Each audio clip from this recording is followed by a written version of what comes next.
Hello guys, today's video magluluto tayo ng gulay. Ayan, yung tira-tirang gulay guys, pagsama-samahin na natin yung natira ko nung isang araw. Ito guys, natin mayroon akong shrimp, leftover na shrimp. Tapos ayan, carrots, beans, bagyo beans, and then beans sprout guys. Tara, lutuin na natin guys. Lang ng mantika. Ayan na guys.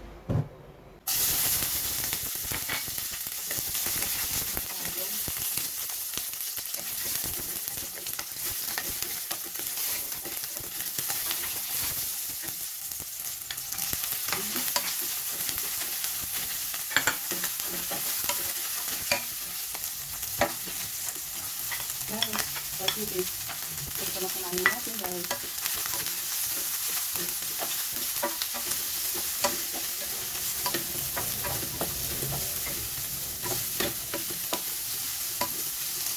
Tapos lagyan ng konting tubig.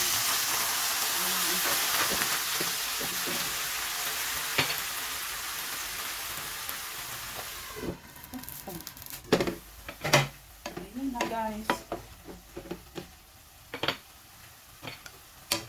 Malambot na siya. Lagyan naman natin ng kaunti.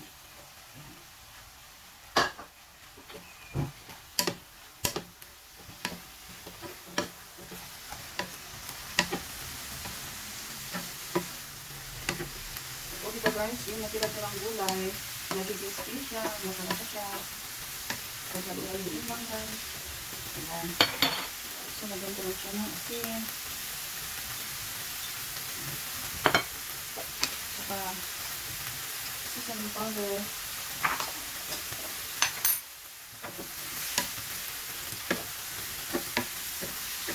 Ayan, napakasarap na guys.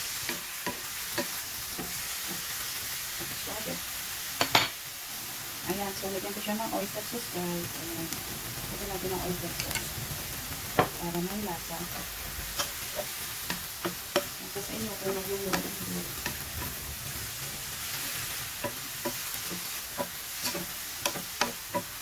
Napakasarap na.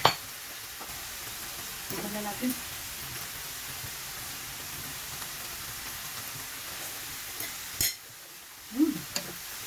Sarap. Manamis-namis. Ayan. Ayan na guys. Pwede na kumain. So ayan na guys, ang aking gulay. Yung mga leftover na vegetables guys. Pinagsama-sama. Ayan. So yummy. Manamis-namis siya guys. Thank you for watching. Bye-bye.